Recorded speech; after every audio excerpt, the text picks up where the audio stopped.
Panggil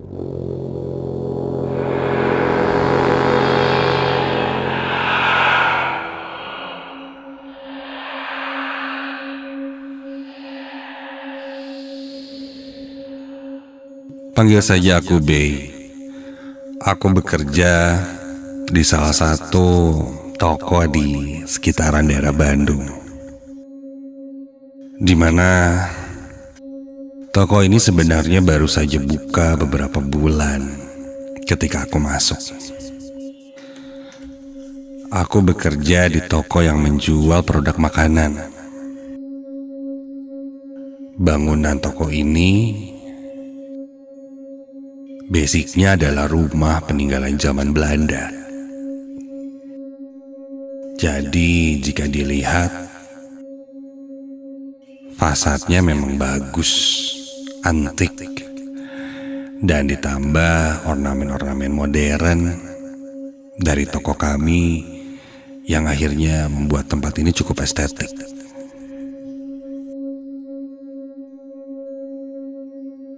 Awal bekerja di sana, tidak terpikirkan olehku akan mengalami kejadian-kejadian aneh.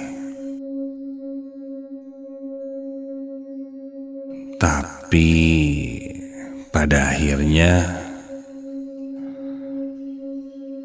aku mengalaminya. Berawal dari benda-benda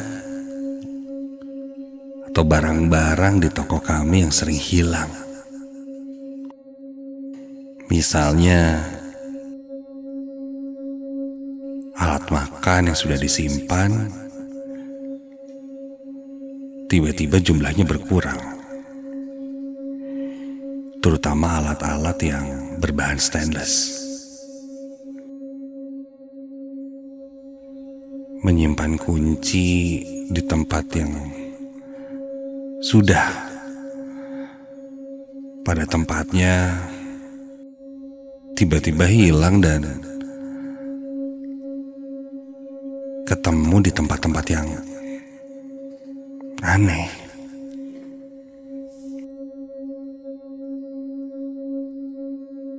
Benda yang hilang memang pada akhirnya ketemu, tidak hilang oleh pegawai yang mencuri atau apalah.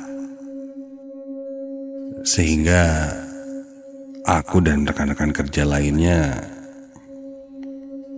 berpikir bahwa ada yang jahil yang suka menyembunyikan barang-barang,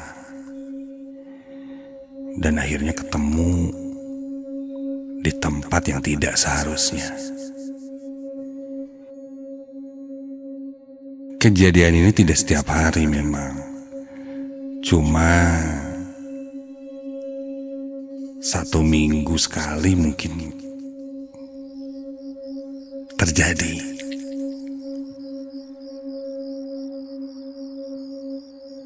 Sampailah pada malam itu. Ketika itu aku sedang beres-beres karena toko akan tutup.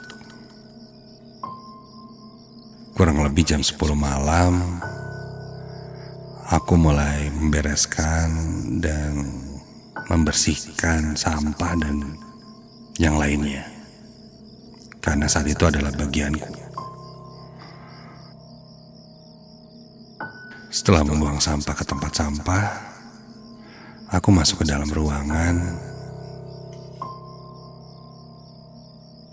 dan bermaksud untuk mengunci pintu depan. Kunci pintu depan biasanya digantung di dekat kulkas. Ketika aku akan mengambilnya, kuncinya tidak ada.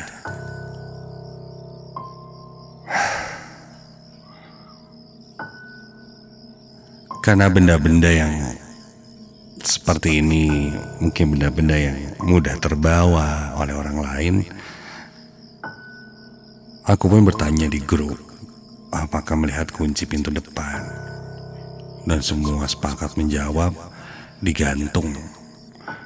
Bahkan temanku yang baru saja pulang beberapa saat yang lalu berkata dia masih melihat kuncinya digantung di dekat kulkas. Aku bilang tidak ada. Bahkan salah satu temanku berkata,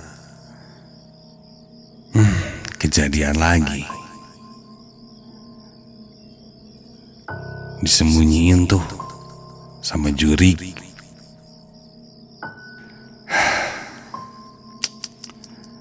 Hantu kok jahilnya kayak begini sih. Aku yang saat itu dalam kondisi yang lelah dan ingin segera pulang, ketika mendapatkan momen seperti ini sangat-sangat mengesalkan. Entah keberanian apa yang muncul saat itu, aku pun berteriak di tengah toko yang kosong dan sepi, yang ada hanya aku seorang.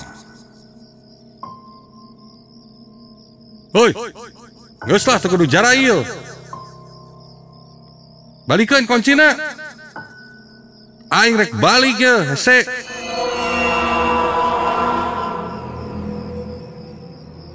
Aku berkata seperti itu dalam bahasa Sunda, yang mungkin artinya, sudahlah, jangan jahil, saya mau pulang, kembalikan kuncinya.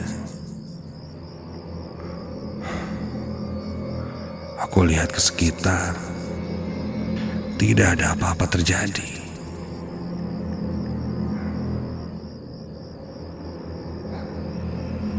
Dan rasa kesalku pun semakin menumpuk ketika itu, entahlah. Yuh, mun sakirana nya nyumputkeun, balikeun. Wujud sok di hareupeun aing. Teu sieun aing mah.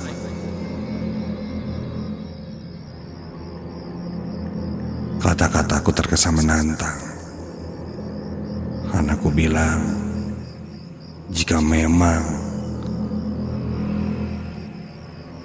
sosok-sosok di sini yang menyembunyikan, kembalikan dan mewujudlah.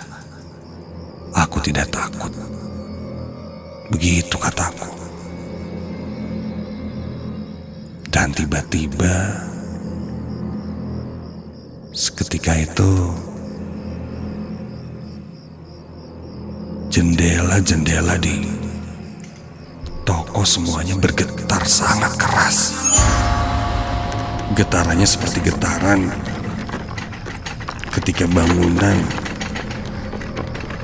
terkena gempa. Suara getaran kaca kini terdengar mengelilingiku.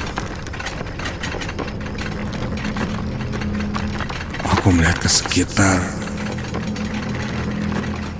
semua jendela nampak bergerak.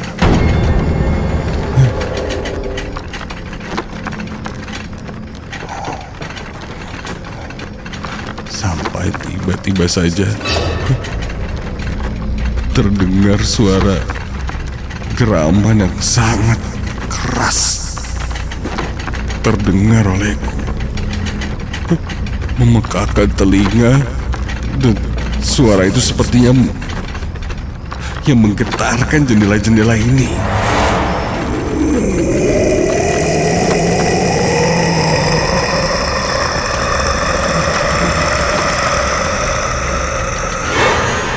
Aku langsung lari keluar dari ruangan. Dan ketika aku lari keluar, ku lihat di gantungan dekat kulkas, kunci pintu depan tergantung.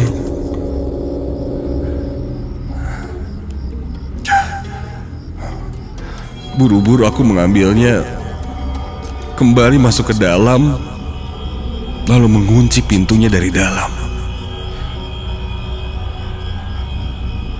Setelah itu aku kembali lagi berjalan ke arah kulkas untuk menyimpan kuncinya.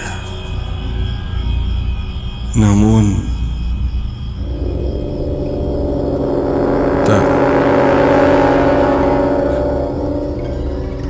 tak lama setelah itu, di ujung lorong toko, aku melihat seorang anak kecil tingginya kurang lebih 1,5 meter. Berdiri di dalam kegelapan, memakai kemeja putih, celana pendek, dan kaos kaki yang cukup panjang selutut. Rambutnya pirang seperti anak kecil Belanda.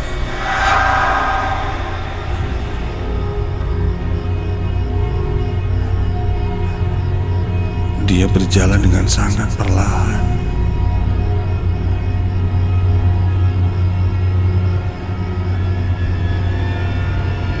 Dan tiba-tiba saja sosok itu berlari. Hingga terdengar suara tertawa anak kecil. Namun ketika sosok itu berlari, astaga! Ketika sosok itu berlari,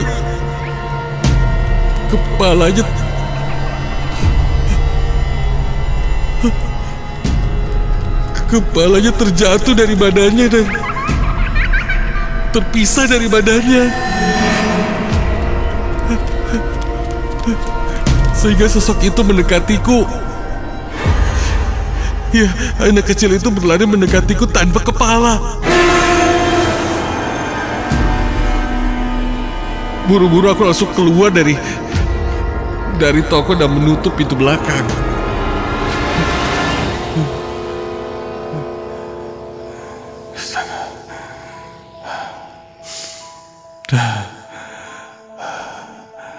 Aku pun langsung pulang ke rumah setelah itu. Keesokan paginya, ketika aku kembali ke toko, aku ceritakan kejadian yang kualami semalam kepada pemilik toko. Dan kusarankan agar dibersihkan tempatnya karena cukup mengganggu dan jahil. Sepakat, kami pun memanggil seseorang untuk membersihkan tempat itu. Tempat itu pun diruat. Setelah itu dapatlah jawaban bahwa sosok yang suka menyembunyikan benda-benda adalah sosok anak kecil Belanda itu. Dan di sini pun ada satu sosok yang sangat besar, tinggi, dengan mata yang merah, juga gigi taring yang panjang, di mana sosok itu sudah berada lebih lama. Dan sepertinya sosok itu yang sepertinya tertantang olehku. Baru suaranya saja sudah seperti itu. Untungnya aku tidak melihat langsung sosok tinggi besar itu. Sosok-sosok tersebut tidak bisa diusir dari tempat itu. Beberapa titik dipagari agar sosok-sosok itu tidak mengganggu. Hari demi hari berlalu dan berlanjut. Kadangkala di malam-malam tertentu, bulu kuduku berdiri merinding. Seperti ada yang selalu memperhatikanku. Sepertinya sosok hitam besar itu masih dendam padaku karena aku menantangnya. Entahlah. Yang jelas, tujuanku di sana untuk bekerja. Jika memang mereka ada, tak apalah. Masing-masing.